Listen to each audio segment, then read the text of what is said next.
tell me, what are you up to? What are you doing? What are you manifesting with all that presenceness and beauty? Yeah, I thank you for that question.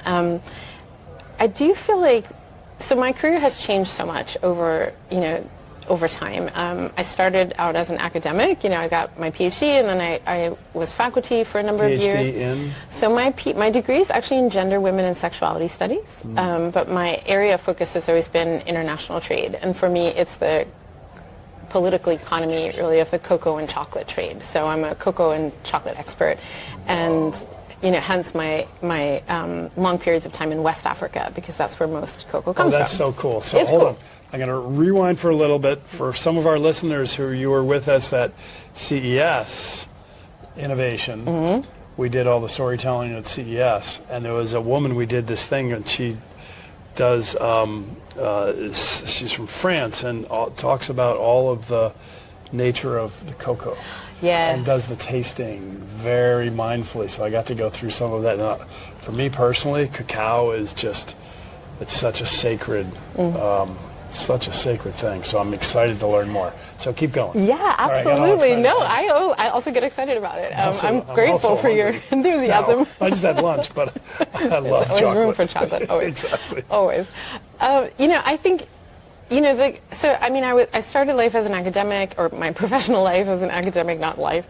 And then I left the academy, and I became a full-time field researcher and writer and consultant.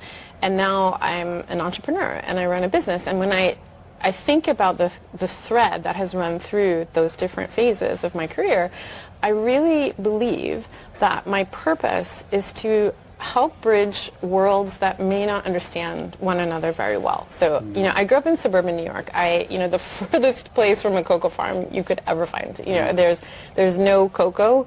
It only grows in the tropical zone. So and actually even hard to find good chocolate. It's sorry, big American brands, but that's not really chocolate. For me, I'll eat anything. So oh, yeah. I'm not choosy. But you own it, right? Thank you. I love a good chocolate. It is about delight, chocolate. So whatever delights you is what must delight you, right? That's it. That's true. That's the only rule, right? Yeah, very true. Just enjoy it, because so much went into it. So much. Yeah. And what better way to honor all of that labor and all of the people who brought you that piece of chocolate than to be present with it and enjoy it. And I feel like this is really the thread that has run through my career. Is like, it took me, I had to walk a very unusual path, oftentimes very challenging path, to understand the cocoa experience from, I'm never going to be able to truly take a cocoa farmer's point of view, but I've done my best to be present on the farms over many, many years, asking just the farmers, what's your story? So what was the trail that brought you to chocolate? Well, it's always been my favorite food. That's a good start. I live your passion. That's how we roll here. It's nice. Truly, when I was very small, my grandpa was my babysitter, and I started talking. That's special. Wow. It was so special. Unique. It was so special. What was his name? His name was Arthur, and I called him Grandpa. But we did many things, right? We went walking and chalking. That was always something. He would give me a chalk, and we'd walk around the city, and he would let me draw on anything. Like, people's garage doors were like the paper, whatever, it didn't matter, because it would wash off. We had a really special bond, but I started talking very early. I started talking at 9 months old, and Grandpa didn't always want to talk, and so the only thing that would make me be quiet was chocolate.